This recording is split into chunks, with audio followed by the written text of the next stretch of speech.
Periods वाली बहू। हमारा कर्म फोड़ने आई है क्या तेरी बहू सुषमा? बोल, सत्यानाश कर दिया है। क्या तुम चारों ने शर्म लिहाज सब बेच खाया है? ये खून से सना पैड बाथरूम में छोड़ कर आ गई है। अरे ये खून दिखाना है तो अपने कमरे में अपने पति को दिखाओ, तभी मेहमानों के दिखाने के लिए क्यों छोड़ आई हो? ये कहानी शुरू होती है एक छोटे से शहर से, जहाँ सुषमा अपने पति और 4 बेटों के साथ रहा करती थी। सुषमा के चारों बेटों की उम्र अब शादी की हो चली थी, पर उसे कहीं भी अपने बेटों के लिए अच्छी लड़की नहीं मिल रही थी। फिर एक दिन उनके घर रिश्ते लगवाने वाली पारुल आती है। भगवान झूठ ना बुलाए ठकुराइन, छोरा सबकी ब्याह की उम्र हो गई है, सबका ब्याह करोगी को नहीं?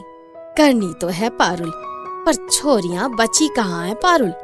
लड़कियां तो ना जाने कहाँ जाकर छुप गई हैं। 4 बेटे मेरे कुंवारे मुंह के आगे बैठे हैं। जहाँ जाती हूँ बस यही पूछती हूँ कि आपकी बेटी है कि नहीं। तो पारुल मर गई है क्या ठकुराइन? भगवान झूठ ना बुलाए, थारी शादी भी भैया से मैंने ही करवाई थी। हाँ तो मेरी प्यारी पारुल, मेरे छोरों के लिए भी कोई रिश्ता देखते बस। हाँ, मेरी नजर में 2 लड़कियां हैं, गांव की एकदम सीधी सादी। अपने 2 बेटों से दोनों की शादी कर दो। दोनों बहनें काम काज में बड़ी अच्छी है, आगे क्या पता ये रिश्ता मिले ना मिले। ठीक है, तब तू लड़कियों की फोटो मेरे फोन पर भेज दे, मैं देख लेती हूँ। आखिरकार सुषमा के घर पहली शादी होने वाली थी, वो भी 30 सालों के बाद। सुषमा की खुशी का कोई ठिकाना ही नहीं था। वो जाकर अपने बेटों को इस बारे में बताती है। मेरे लिए कोई लड़की वड़की देखने की जरूरत नहीं है मम्मी। इन 2 लड़कियों की शादी करण और रोहन से कर दो, क्योंकि मैंने अपने लिए लड़की पहले से ही देख रखी है। उन 2 लड़कियों की शादी करण और मेहुल से कर दो, क्योंकि मैंने भी अपने लिए लड़की देख रखी है। ये तो बड़ा अच्छा हुआ, अब तुम दोनों ने अपने अपने लिए लड़की देख ही रखी है, और करण और मेहुल के लिए भी लड़की मैंने देख ली है। फिर तो एक ही मंडप पर तुम चारों की शादी कर दूंगी मैं। हाँ, और ऐसा ही होता है। सुषमा करण और मेहुल की शादी गांव की 2 बहनों से करवा देती है, और रोहन और रोहित की शादी उनकी मर्जी के हिसाब से शहर की लड़कियों से करवा देती है, वो भी एक ही मंडप पर। बड़े शहर की बहू लाने में यही तो होता है। खुआ हुई है, लड़की और शादी में बैठ गई है। बताओ, माहवारी चल रही है और बहू है कि लहंगे में इधर से उधर घूम रही है। अरे भाई, शादी में सफेद लहंगा कौन पहनता है भला? डीजे बड़े ही मॉडर्न ख्यालों की लड़की थी। वो अपनी शादी में सफेद रंग का लहंगा पहन कर आती है, जिस पर पीरियड्स के दाग लिए पूरी शादी में वो इधर उधर घूम रही होती है, जिसे देखकर सभी बातें बनाने लग जाते हैं, और ये बातें घूमती हुई सुषमा के कानों तक पहुंचती है। बड़ा मर रहा था तू इस लड़की के पीछे, इतनी क्या बड़े शहर की आ गई है? ये कोई महारानी की बेटी है क्या कि जो मन में आएगा करेगी? अरे जाओ, उसे कमरे में लेकर जा, मैं पंडित जी से पूछ कर आती हूँ कि माहवारी के दिनों में ये फेरे कैसे लेगी। सुषमा पंडित जी से उपाय पूछती है, और किसी तरह झगड़ा झंझट ताने बाने के साथ उसके 4 बेटों का विवाह संपन्न हो जाता है। अपनी शादी की रस्मों के तुरंत बाद डेजी पैर पसारे हाथ में रिमोट लिए टीवी देख रही होती है। हे भगवान, तू पीरियड्स में सोफे पर बैठ गई, और ये कॉफी कहाँ से आई तेरे पास? मम्मी जी, मैंने बनाई है, वर्ल्ड्स बेस्ट कॉफी बनाती हूँ मैं आपके लिए भी ले आऊँ क्या? हे भगवान, पूरी रसोई की सफाई करनी पड़ेगी। अरे पूरा घर सत्यानाश कर दिया है इस लड़की ने। ये जान लो बहू, हमारे घर पर ये सब नहीं चलता। हमारे यहाँ माहवारी में औरतें इधर उधर नहीं घूमती हैं। अरे मम्मी यार, मुझे मत सिखा। अरे इतना ही प्यार है अपनी पत्नी से तो 3 दिन इस कमरे में ही रख अपने साथ। और डेजी, तू अब से 3 दिन तक रसोई में नहीं जाएगी, और 7 दिन तक मंदिर के पास नहीं जाएगी, समझ गई? पर ऐसा कहाँ होने वाला था। डेजी गुस्से में अपने कमरे में चली जाती है, और इस शाम उसके कमरे में झिल्ली आती है। भाऊजी, आपके पास कपड़ा का टुकड़ा होगा क्या? पहले तो मैं तुम्हारी भौजी नहीं हूँ, आई एम डेजी। और तुम कपड़े के टुकड़े का क्या करोगी? पोछा पोछा बनाना है क्या? नहीं डेजी, वो हमारे माहवारी के दिन आने वाले हैं ना, तो तो कहीं इधर उधर दाग ना लग जाए ना, इसीलिए कपड़ा जमा कर रही हूँ। हमारे मायके में तो हम अपनी अम्मा के पुराने पेटीकोट से ही पैड बना लेती थी। हाँ। व्हाट? तुम पहनने वाले कपड़े, वो भी पुराने? ओह गॉड, उससे पैड? Oh my God. और तो और इस्तेमाल करने के बाद उसे धोकर सुखा भी लेते थे। हाँ, बचत की बचत, और घर में बन जाता है पैड।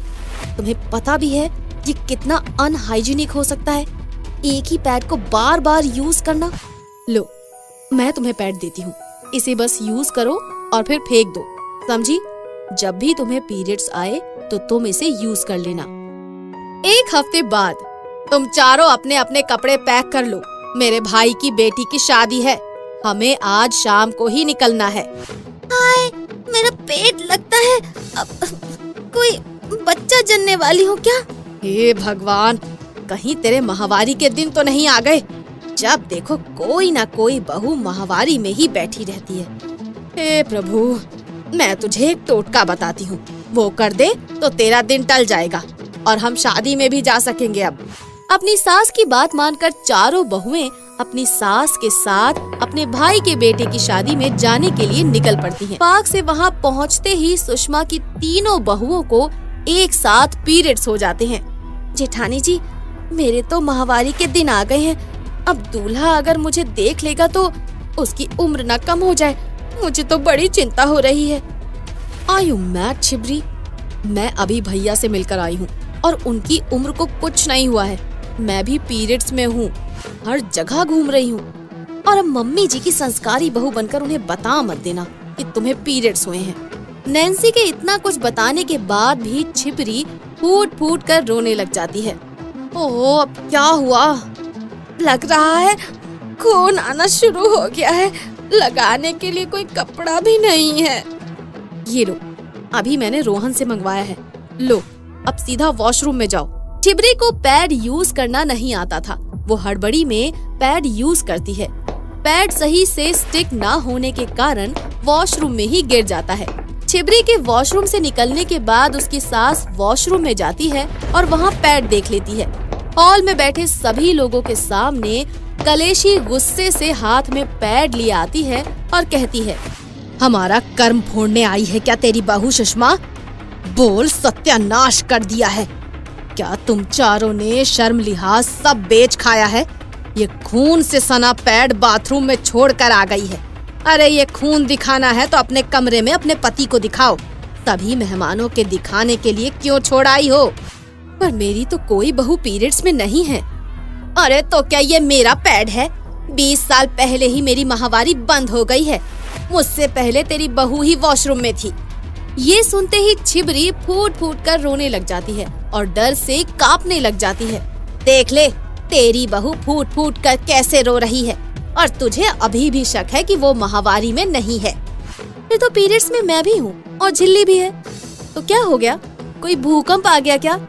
नहीं आता उसे पैड यूज करना तो छूट गया पैड बाथरूम में, और वहाँ कोई उसे देखे उसके पहले तो आप अपने हाथों में दस्ताना पहनकर किसी बैनर की तरह उसे पूरे घर में दिखाती हुई आई हैं। तब कहाँ गई आपकी इज्जत मम्मी जी? देख रही है सुषमा, अपनी बहू को देख।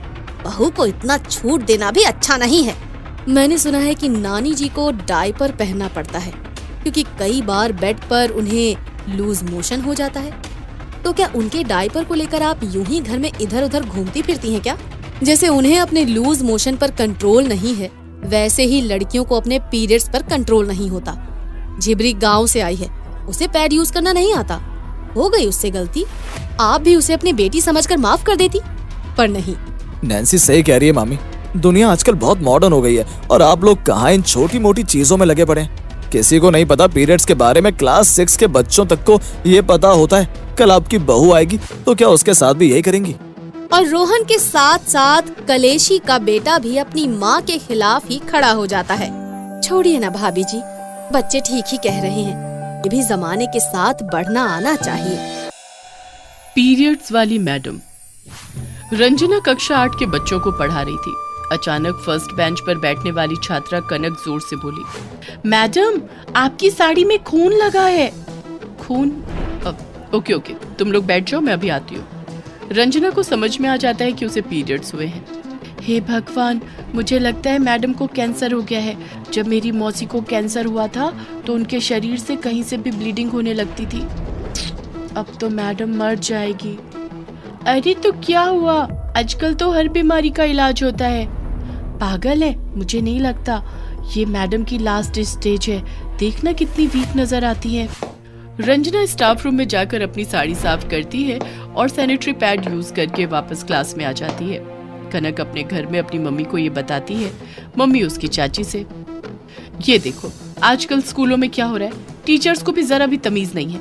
अब इन बच्चों के प्रश्नों का क्या उत्तर दूं? बेटी कनक भी बड़ी हो गई है, उसे भी किसी दिन इन सब चीजों का सामना करना पड़ सकता है। उन्हें ये सब बताती क्यों नहीं? राम राम राम, मैं अपनी बेटी से ये सब बातें नहीं करूंगी। अरे हमें किसी ने कुछ नहीं बताया था, सब अपने आप समझ में आ जाता है, लेकिन उस टीचर की तो खबर लूंगी जरूर। अगले दिन कनक की माँ कनक की क्लास टीचर रंजना से मिलने आती है। क्यों रंजना मैडम, आपको बिल्कुल भी शर्म नहीं आती? अरे कोई छोटी बच्ची हो तो भी ठीक है, इतनी उम्र में आप इस तरह से आ जाती हैं और हमें बच्चों को जवाब देना पड़ता है। लेकिन मिसेस तिवारी, अब तो समय है, आपको अपनी बेटी को इन सब बातों के बारे में बताना चाहिए। अरे रहने दीजिए, मैं अपनी बेटी को इस तरह की बातों में नहीं डालना चाहती। कह देती हूँ, दोबारा अगर मेरी बेटी ने ऐसे प्रश्न पूछे तो मैं प्रिंसिपल से आपकी शिकायत लगाऊंगी। मैडम हैरान हो जाती है। वो अपनी क्लास में जाती है तो कनक उनके पास आती है और कहती है, मैडम मम्मी बहुत बुरी है, आप दुखी मत होना। अरे नहीं, चलो बुक निकालो, क्या बात है, क्लास में क्या खुसुर फुसुर हो रही है, चलो क्लास शुरू करो। सभी बच्चे चुपचाप रंजना की तरफ दुख भरी दृष्टि से देखने लगे। रंजना को कुछ भी समझ नहीं आता कि ये क्या हो रहा है। क्लास खत्म होने के बाद हर जगह ये बात फैल गई थी कि रंजना को कैंसर हो गया है। अगले दिन जब रंजना स्कूल आई तो सभी टीचर उससे बात करने लगे। अरे रंजना जी, आपने हमें बताया नहीं। अगर कभी भी कोई जरूरत हो तो हमें बताइएगा, आखिर हम आपके सहयोगी हैं। अरे रंजना, अभी तुम्हारी उम्र ही क्या है, ये कैसे हो गया? जब से सुना है हैरान हो गई हूँ। रंजना, तुम्हें कमजोरी तो नहीं हो रही? आप हमें अपने से अलग क्यों समझती हैं? इस समय हम सब आपके साथ हैं और आपके लिए सब कुछ करने को तैयार हैं। मुझे समझ ही नहीं आ रहा आप लोग किस बारे में बात कर रहे हैं। मैं तो अच्छी भली हूँ, आप लोग बेकार में ही परेशान हो रहे हैं।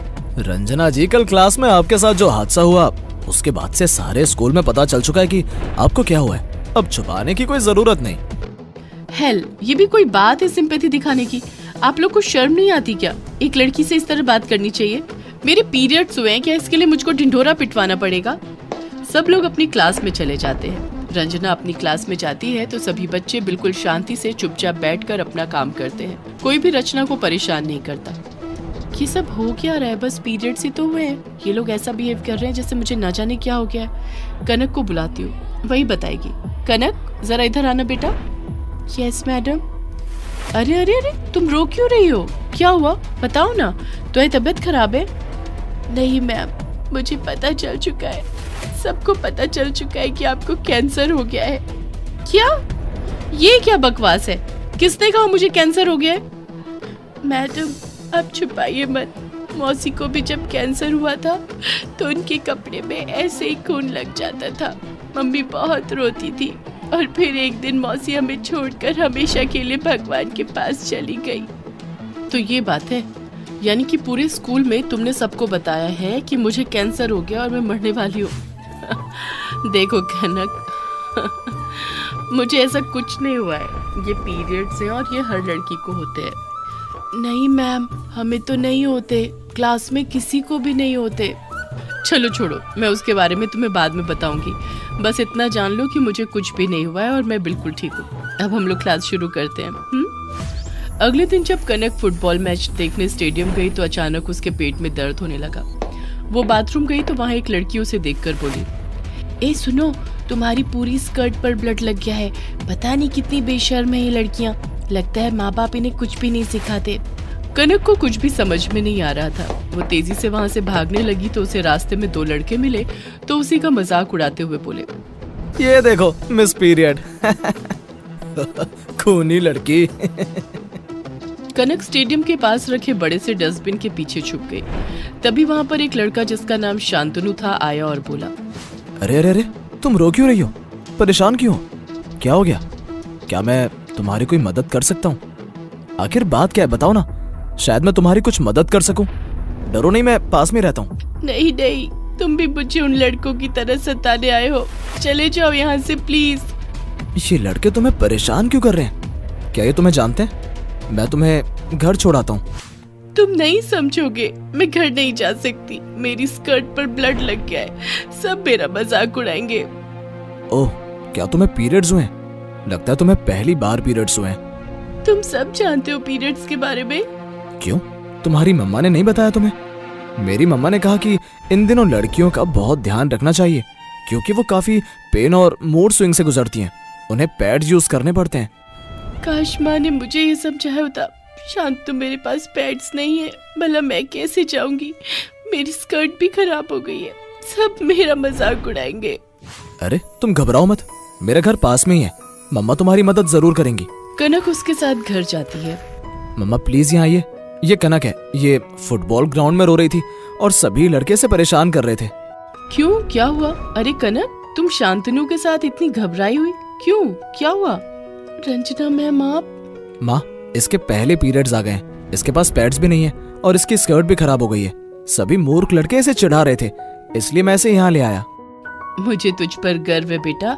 काश सभी लड़के तुझसे होते तो दुनिया में लड़कियों को इतनी जिल्लत का सामना ही नहीं करना पड़ता। जा इसे अलमारी से पैड और अपनी बहन सुकिरण की स्कर्ट ला कर दे दे। जाओ कनक, डरो नहीं। शांतनु तुम्हें ऑटो तक छोड़ाएगा। आगे से अपने बैग में हमेशा पैड्स रखना। और पीरियड्स कोई शर्मिंदगी की चीज नहीं, इसलिए किसी के सामने शर्मिंदा होने की जरूरत नहीं। कनक घर पहुंचकर सारी बातें अपनी माँ को बताती है। सब सुनकर माँ को अपने किए पर बहुत पछतावा होता है और वो कनक के साथ रंजना मैडम के घर आती है और माफी मांगते हुए कहती है, रंजना मैडम मुझे माफ कर दीजिए। अगर आपने कनक की सहायता नहीं की होती तो उसे बहुत शर्मिंदा होना पड़ता। आप सच कहती हैं, अगर मैंने समय पर कनक को ये सब बता दिया होता तो उसे शर्मिंदगी नहीं उठानी पड़ती। आंटी, मम्मी ने केवल ये मेरी बहन को ही नहीं बल्कि मुझे भी बताया, ताकि मैं लड़कियों की इज्जत कर सकूं, उनका मजाक नहीं उड़ाऊं, क्योंकि पीरियड्स कोई शर्मिंदा होने की चीज नहीं होती, बल्कि एक बिल्कुल सामान्य चीज होती है। रंजना मैम, सचमुच आपके यहाँ आकर मेरी आंखें खुल गई। मैं भी अपने बेटे को इस बारे में बताऊंगी ताकि वो लड़कियों की इज्जत करना सीख सके और उनकी तकलीफ को समझ सके।